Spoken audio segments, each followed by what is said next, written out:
Hello, everyone. Welcome to the Packer Universe Podcast.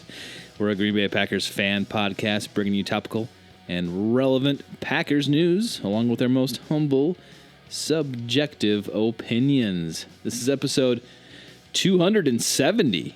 We're recording this on a Wednesday night, May 8th, 2024. The rookies reported this past weekend. The offseason is basically over. We are in the start of the new 2024 Packers season. We've got coordinator pressers to discuss and some other odds and ends.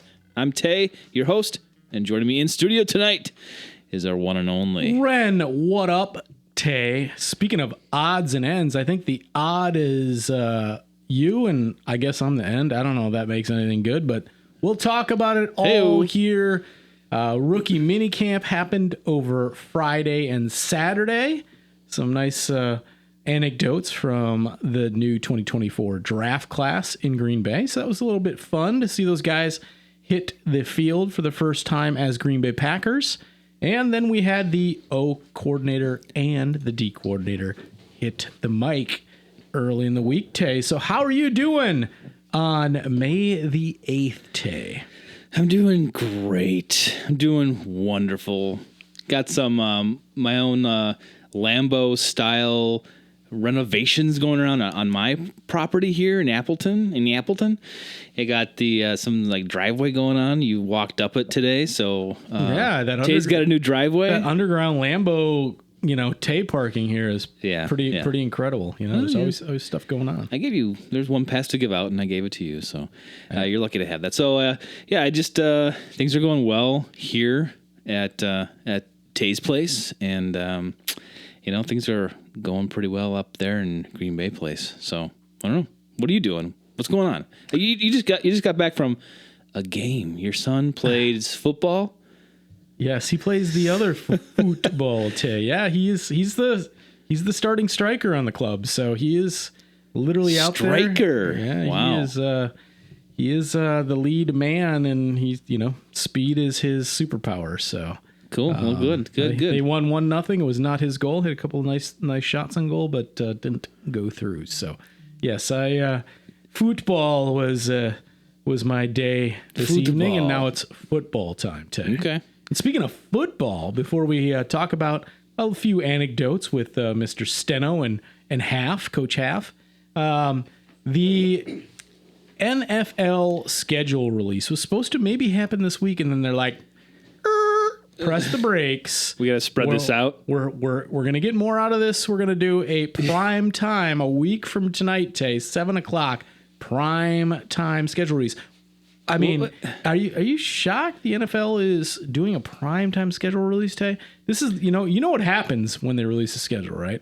It's like 10 in the morning, and all the beat writers, from our friend Rob to Max Schneidman to everybody else in between, starts getting a game here and a game there. Yep. And then they start putting it together by like 5 in the afternoon. They've kind of puzzled this thing out. They've put the pieces together, and they can see the clear 2024 schedule. That's how it's gone before. Last year, I think someone called him out this like yesterday or something. Matt Schneidman. It's like, hey Matt, you're gonna fully leak out the whole schedule by the time this even breaks, and then it's kind of like, ha.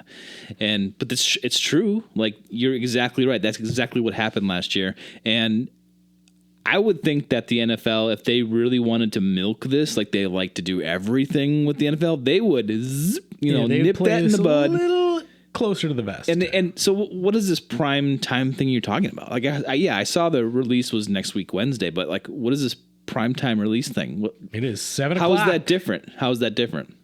I don't know. I think they have done that in the past as well. This will be the latest schedule release since the early 90s, as a matter of fact. But we know the who. We know the who. We know the who. When. We know the where, home and away. Sure. We just don't know the when. That's what it always comes down to. We do know week one. One game. Obviously in Sao Paulo, week 1. But we don't know the rest of this thing. The first Caleb Williams, Jordan Love matchup. Will it be in Chicago? Will it be in Green Bay? Right. When will it happen? obviously, likely one of those is going to be late in the season. They'd like to bookend a lot of NFC North and other divisional matchups to end the season, which I like. I think it brings a lot to the whole competitiveness of divisions when there's a lot to play for. And it seems like the NFC North, what blows in the North, man. I mean, you're talking, this is going to be a pretty darn competitive division, at least on paper, after the 2024 draft. So the schedule thing, it's like last year, I recall several teams getting really witty with it, and they would do this whole presentation thing. It was like this social media blast. You loved it. I think you were like the Jaguars cheerleader. What? You're like, oh, that was probably awesome. I honestly can't remember what they were, but that jogs my memory a little bit. I think they were the best ones. So I wonder if that's going to be part of it, just to get this ramped up, everything humming on social media, and but besides like the teams being like, okay, activate the website, it's here. How would they do this? Like, how could they milk it more? I don't know. That's a kind of a rhetorical question, but if they're like really like, oh, we're gonna put this May 15th, we're setting the date now. I don't know. I feel like maybe more is coming in the next few years to like this whole thing, because it's become something, and it doesn't need to be everything. And if the beat writers will leak out things slowly, then it doesn't matter. Like whatever they're trying to do or turning into, it's not going to work. If these but the Packers aren't going to release the official until it's all official. So their website won't do that. Now the beat writers, they'll piece this thing together. Now how tight the NFL is getting with this, if they're starting to be like, we don't like that, it's taking away some of our thunder. We'll see. Maybe they release out a few just to get people salivating. But sure. Hey, I mean, every team over the last number of days had 2 or 3 days of rookie orientation. Mm-hmm. And now they know this week into next is kind of like, that's their dead time, so let's fill it. Right. And then you go OTAs, mandatory mini camp, and then finally slight dead time. I mean, I've gotten used to this, since 2017. Yeah. And we do more and more content and talk more and more about it because there is no off time. Right, exactly. Maybe like there's the those last weeks. week of June and the first week of July, like that's it at this point. Otherwise, the NFL has our attention pretty much. Well, and 365. Those weeks I think are like probably in contract somewhere. Like these are the weeks you can get married and go on your little vacations. Otherwise, no, you got to be doing stuff for us. Late June wedding, good for you guys. Yeah. You players, like that's what you want to do. Late June, mid June, early July wedding. Otherwise, you got nothing to talk about. And planning your babies around that, delivering your babies, because you don't need to miss a game for that. No, don't be doing that. No. So yeah, that's interesting. But I don't really, tell me if you care. I don't care about like this thing. I don't want them to make this into this big thing, this schedule release thing. It doesn't matter to me. Like I feel like it's come out, leaked out, and all of a sudden, okay, here it is. Okay, let's go. It doesn't matter to me. Does it matter to you? Does it matter to the average fans? Like how this comes to your attention? I think it does now. Yeah, because you get to start to speculate. It's fun to speculate. Obviously, Vegas starts putting numbers on the over under amount of wins right away. I think it is fun. I think they're. Well, I'm not saying the schedule release isn't important, but like how it's given to you, like in a dramatic fashion. I don't care if it's at 7 o'clock or if Max Schneidman leaks the whole thing out to me. I'm good. Yeah, right. Like it doesn't matter to me. Just give it to me. Yeah. So we could talk about it. We can do our, and we should juxtapose. Like let's just do a immediate. Hey, what's the record on May 15th? Mm-hmm. Like because it's always the case. Like. Some of these bad teams that you think you're going to walk over are going to be decent. And some of these really good teams, vice versa, they're just not. And a lot of stuff will fall there in between. And that's the interesting part every year. Some teams move up, some teams move down, a lot of moving pieces. So it's fun to talk about. And that's exactly the position and time frame we're in. This is where all the teams are good. They all have hope.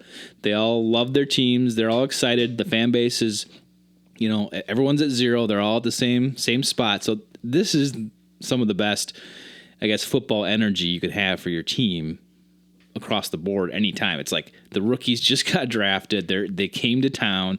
You got the schedule coming out. Like, you got a 90-man roster, right? So it's like you got all these guys, and you're like, yes. For us, we have a new D coordinator. Awesome.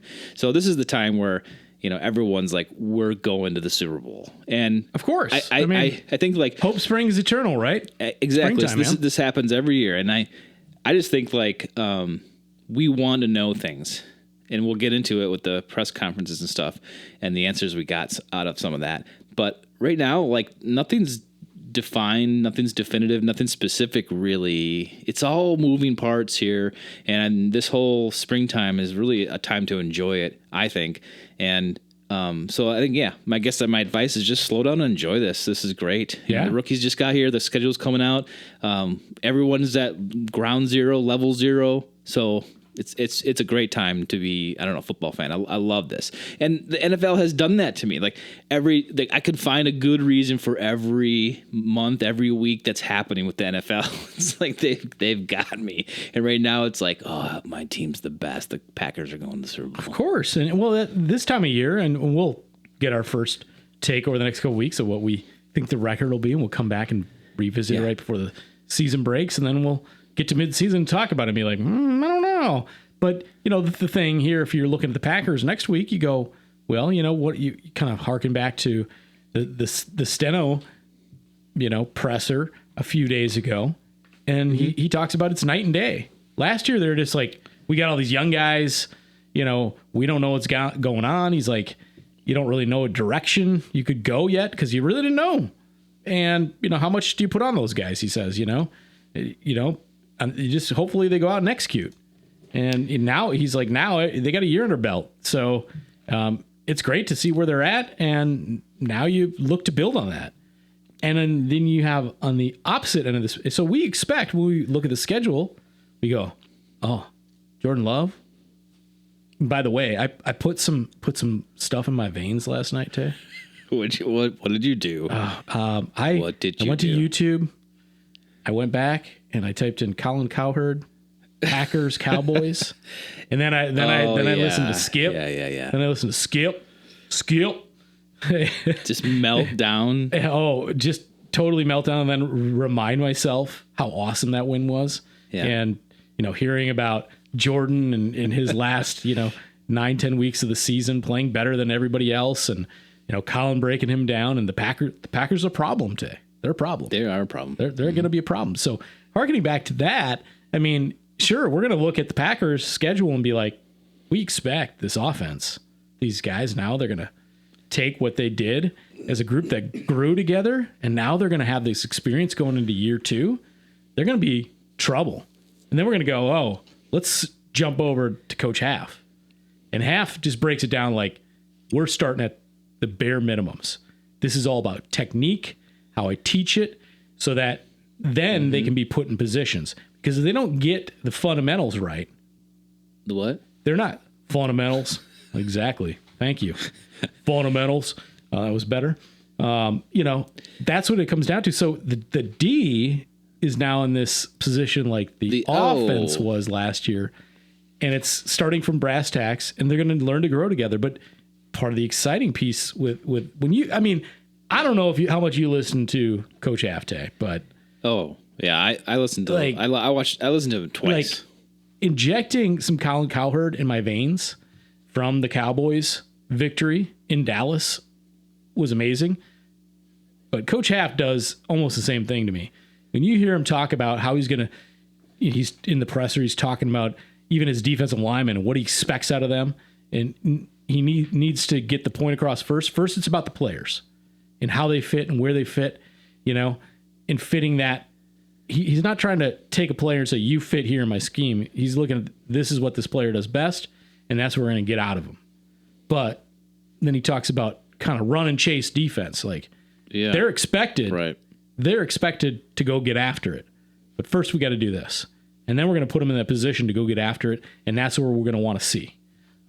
He just gets your juices going, man. Yeah, I love listen to Jeff Hafley speak, Tay. It's amazing. You finally have a young guy that I think you can match wits with, mano a mano with Matt LaFleur, and they can kind of like just bounce things and do things off of each other and be like, I'm going to pick this apart on you, Jeff. I've been here. I've done that. And Jeff's be like, well, Matt, if I see you line up here, this is how I can pick this apart. And I think it's a match made in heaven at this point. Nothing's happened. No games have been played with Coach Haff. We all know it looks and sounds great right now. And hopefully it will be great. But man, it brings a lot of juice where in the previous years with Pettin and obviously Joe Barry, you had this playoff thing, and then we had to get through half a season. You got Jair, he's clearly like not into it. And then they have to dumb it down and let the players kind of tell them where they think they should be and do. This is a completely turn on its head kind of thing. And really the nice thing I think with Hafley is he's kind of looking and having that same kind of young roster that, Steno and Matt had last year. Yeah. You look at that defensive backfield, all the safeties are his to mold in his system. They know no better. Mm-hmm. They don't know the old 3-4 Packer defense. No, they're all new guys. This is going to be like, this is how we do it. Mm-hmm. And then the other guys, obviously middle linebackers, got a pretty young one in Quay, who's only been there a couple of years, so he can pick it up. You got Edrin, he's brand new.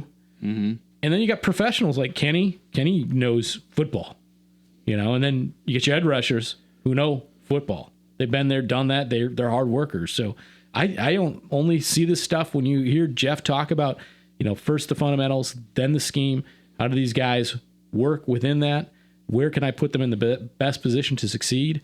And then we're just going to slowly install that. We're going to install fundamentals first, and then we're going to move on to the other stuff. We're going to move on to the scheme and continue to teach that. It was a fun listen. There was a soundbite, and it was isolated talking about the D lineman, and somebody asked him about TJ Slayton, and it was just phenomenal how he explained, how well he's been growing and how he can make him better at his job.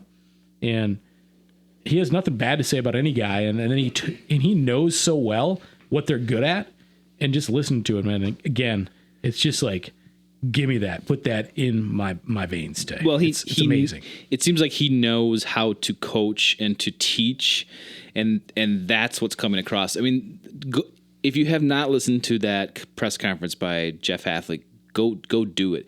Like, it's so, I don't know, it's encouraging. It's unlike anything we've seen for a long time. I remember, Coach Patton was like, seemed smart and articulate, but it was just like something wasn't there. It was missing something. They're running stunts, like we're going to run different stunts and it's going to be like this. And Joe Barry always seemed to be like, same kind of stuff, covering his butt all the time. Like, well, this is why, he's supposed to go out there and do that, but he didn't. And this is night and day. Listening to Hafley describe his teaching process and his coaching process, even before they start, like you referenced it, like fundamentals first, and then get these guys running, and then discover what they're good at and put them into the scheme, and that's going to work. Like, he's gotten me convinced that this is going to work, and his energy is just intense in the way he describes what this defense is going to be. I really think, though, because all this is positive. We're in this. I kind of prefaced that earlier. We're in this positive area of the new season. Everything looks great. Everything's positive. So you kind of have to like chisel away at that a little bit, that positive coding, and try to get at what these comments are. I think Hafley is in the same position that you kind of mentioned, that Stenovich and Matt LaFleur were in last year with this offense, with kind of like just a new set of faces. And the defense is exactly like that. It's a whole new scheme. It's a whole new scheme. It's a whole new roster, basically, on the defensive side. Not entirely, but they're a year behind, I guess, the offense. And the offense really is supposed to be, we're expecting them to hit the ground running. I mean, this year. That's what Stenovich kind of said. He said, like it's night and day difference between last year and this year. They need to they don't have to work on what is this guy good at, like get him used to the system. None of that is happening. So, that raises the expectation level for us. I think a little bit. We're going to expect more from them, and there's no reason that they shouldn't do better and look like a solid unit more than they did last year. And so then on the defense, we have to work with it. You have to give Hafley a little time to develop that. And honestly, I'm not expecting that to, I guess, show dividends until maybe even next year. We're talking early in this process, and I know that people will be like, well, they've gotten 8 games into the season. Why can't Hafley do this if it's going bad?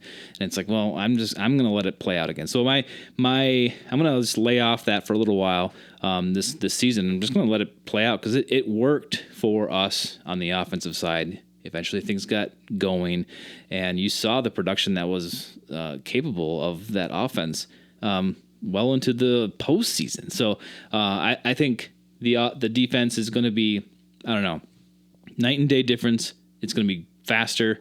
What I'm worried about, though, is that how he described his linebackers and all these skilled players, they're going to go fast and they're going to attack, which is good. Like we want a more aggressive football on the defense, right? That's what we kind of always wanted. Let's be honest. It's been ages since the any version of the Green Bay Packers defense has been described as aggressive and physical. It's hard for us to even wrap our brains around that concept because it was more of like we look at them kind of like a Joe Barry defense, like bend don't break, play off, have a moderate amount of interceptions a year, takeaways, never, we'd watch defenses play against the Packers and always be, there'd be some defenses be like, look at them, man, they're punching at the ball every time. Yeah, they're going for it. They're trying to create turnovers, and we'd just be like, nah, not their thing. But that is Hafley's thing. And sure, it might take time, Tay. But I think from the jump, you're going to see a different version of speed and aggressiveness. And sometimes it'll be to their detriment. Maybe you overrun a play or et cetera. And those things are going to happen because it is going to maybe take some time to coalesce, like the offense did last year. I don't expect it to be all year, but there'll be some bumps in the road. Oh, no doubt about it. And that's exactly what I was kind of leaning towards with that comment. I think if Hafley has his way, he's going to teach these guys to be fast, get to the ball, get to the sidelines, like let's close the field, attack. And I think you're going to, with that kind of concept, that mindset, you're going to miss some things. You're going to make mistakes. And I think overcommit, that kind of thing. And I don't know, I think that'll work itself out. Just be prepared for that kind of thing. I think everyone should be. But man, if we do see that, I'll let that slide. It's like whatever. If you can see 110% effort on every play from some of these guys, just itching to get the ball, go for it. Have at it, because more times than not, you're going to be successful with that play or whatever you want to do. Tackle, hit the ball, intercept. I want this defense to be fun again, and I think we're on the pathway to that, and it's awesome. I think that week 1 they're going to be that. Are they going to be smooth? Is it going to be smooth sailing? No, absolutely not. But Jeff is a film warrior, and he also really cares about each individual guy and making sure as he's watching that and what they're doing well and what they're not doing well, that he addresses that person to person in the scheme. So I have every bit of faith at this point that he's going to make every guy feel important. And some of it may take some time, but it is going to be a lot more exciting out the gate. And that's an amazing thing that we haven't had in Green Bay in a really, really long time. And if you look back at this roster, Tay, and let's say we go back to 2021, getting to the NFC Championship game. I mean, this now is a completely turned over team. It's done. It's over. And that's 3 years ago. There's nothing really there outside of a couple guys, even from a scheme standpoint. You had guys, you had beat writers on the field for rookie orientation this past Friday and Saturday. And sure, you get some nice things. You get to, each guy would pick a couple guys they'd watch, be it, some of those guys like Bullard or Cooper or Marshawn Lloyd, those guys they're watching, But the one thing that stood out was just the warm-ups, because even that looks massively different with a new strength and conditioning coach in Aaron Hill. I mean, even that, they were talking about how they speed up and slow down just to try to get those hammies loose, like just to completely, this whole thing is overchanged. It's done. Yeah. I mean, the former strength and conditioning coordinator was there a long time. He's a good dude, but I think it was Gizzy. And it's time for change. Now, this is a wholesale change. And when you have beat writers kind of noticing this, like even how long they went up for some of these startup periods was longer. And, the effort that was put into it, said, you had all sorts of beat writers saying like, that's the most energy I've seen in just, a little mini camp in forever. It was just energy and getting after it. And that speaks to a young coaching staff who, are teaching a lot of young guys, and they all have the same goal and vision in mind. They're all on the same page now. And you got to love that connectivity with what this football team looks like now in 2024 after finally, I think the final pieces and stamps have been put on that. Totally agree. I love that you can look at this team and even the coaching staff and say that, like, they have turned over a lot of these guys, and it's just kind of like, you don't want to, like, okay, everyone that has left here, is great. A lot of these guys are good people, but this, from a team standpoint, Packers standpoint, so good for this organization to move forward. This truly is a new era. I mean, it's kind of over the last 2 years kind of transformed, but now it's like, holy crap, this is brand new. And I love that the energy is high. I love that you have a go-getter in Hafley. And there's a few, there's a handful of coaching staffs members that have been here for a little while. Tom Clements, Rich Bisaccia. These guys are older guys, but they're great. And when Rich came in and did his welcoming interview, like he blew us away. He was great. And the jury's still out a little bit on the special teams, but it got better, right? The wee fence, it improved some. Definitely got better. It moved up a little bit, but it's still. So we're hoping that for the defense. I will have to say one, I guess, negative thing is Stenovich doesn't really move the needle for me a whole lot. I don't know what it is about him. Maybe just I'm sure he's a nice guy. But it's just, I know he came here in 2019 when Matt LaFleur, became the head coach. So it's not like he's been around for a while and we just kind of like, kept him along. He's newer, but I don't know what it is about him. He's just like, he seems, if I had to identify old guard, like from the Packers, like he just reminds me of that kind of thing. It's like, well, Tay, I mean, some young. Matt's the offensive coordinator. Let's be honest. He's the head coach and the offensive coordinator. But Steno's great at helping put, the O-line guys in the right position to succeed. Obviously, he's helping Butkus along with that, but he still has a ton of fingerprints. On how these guys turn out. I think. One of the big things to me out of the Stenovich presser was that, they're still going to take the best 5 on that offensive line. I think they're really happy with what they have to work with. They have a lot of options. I think they love that. I don't know why, but we've always talked about that the last couple of years, like, diversity and players that can play multiple positions. But now it seems like it's like a mandatory, like you have to play more than one position. We need those type of guys. And now we have them. I feel like they think they're in a good spot with that. So the best 5, right? We keep hearing that best 5, and that's fine with me. I don't need anybody to tell me what the line is going to be right now. It doesn't really matter. Like, get these guys that we have, including the rookies out there, get it through training camp and put the best 5 out there. That sounds great. Like, why not? Like, who cares, if Morgan is going to come in and be left tackle for sure. Like, who cares? It's only if he's the best left tackle. I mean, exactly. Adam had plenty to say about him and loved a lot of his skill and movement. Looks, just great and fluid in space, but he has some technique things that he needs to work on, just as he said. Yeah. It's like a lot of guys coming in the league. There's stuff to clean up, and they're going to work on that.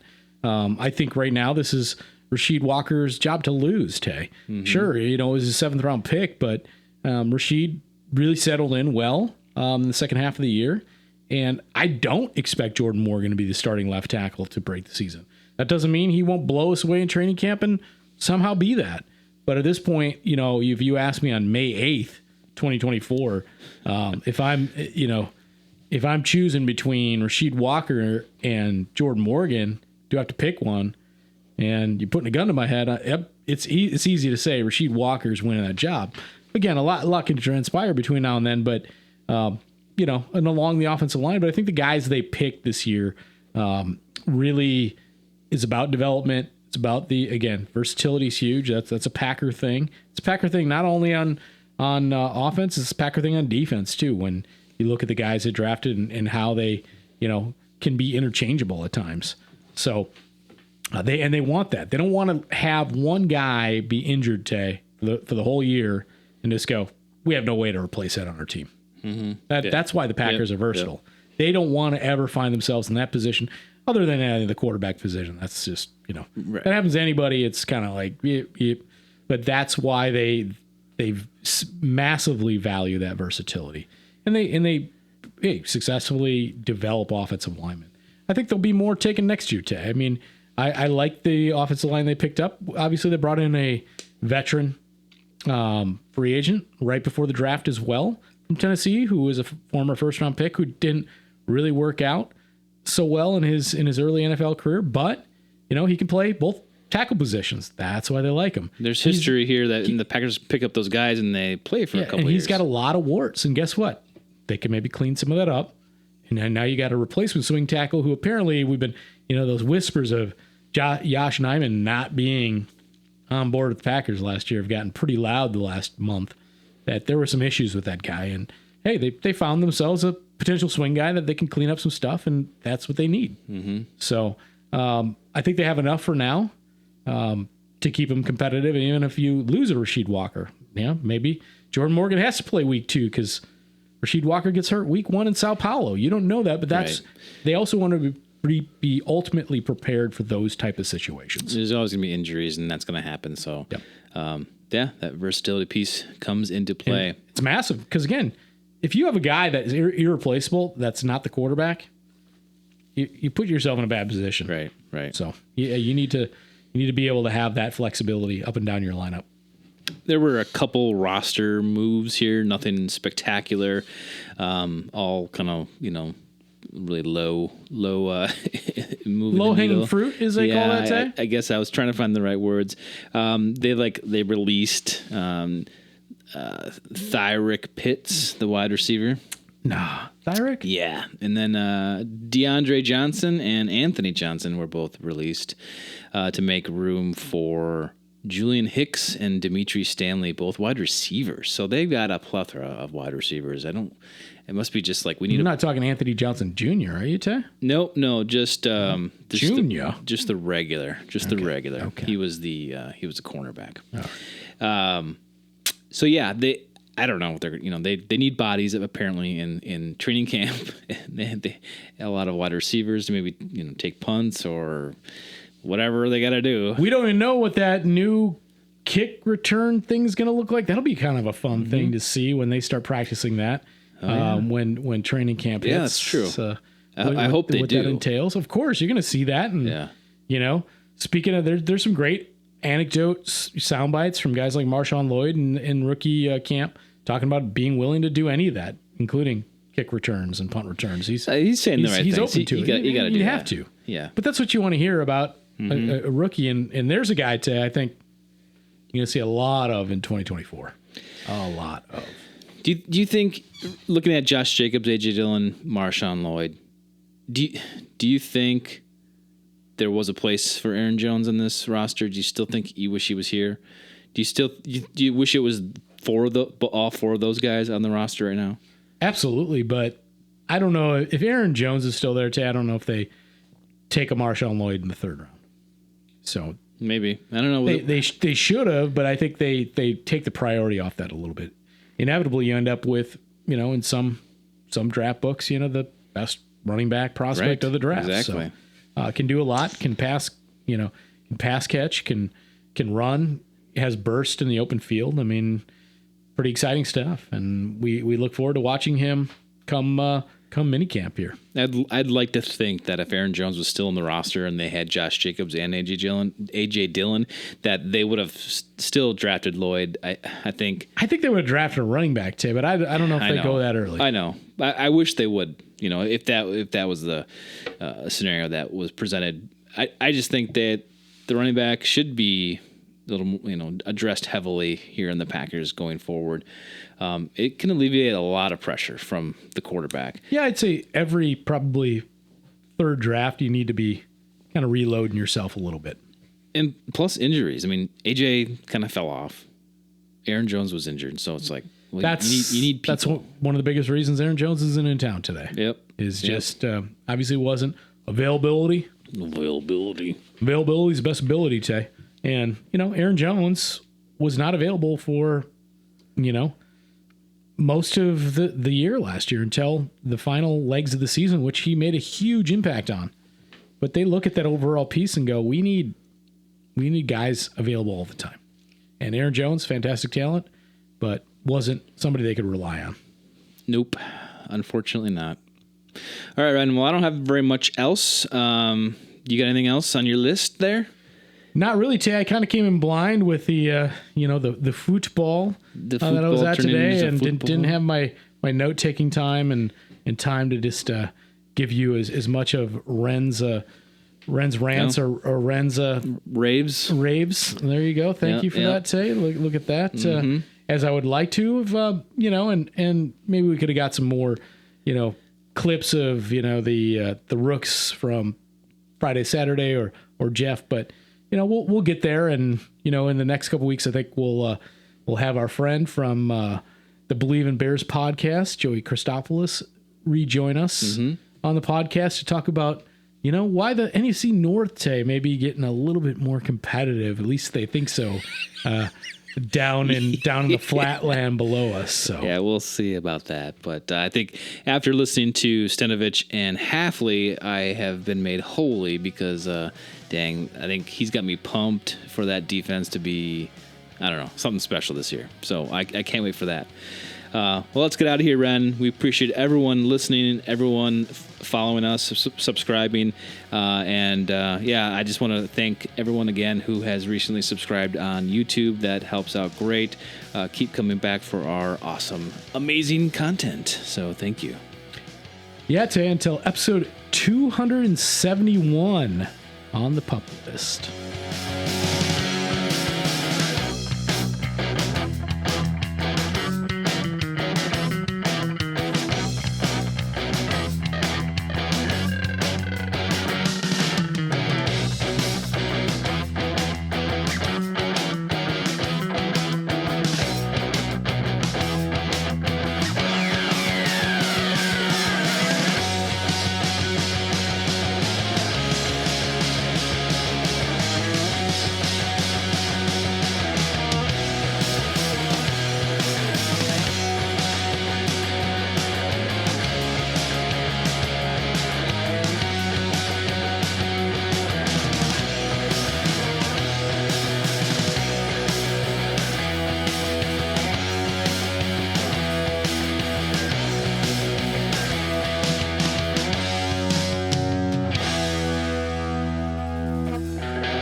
Thank you.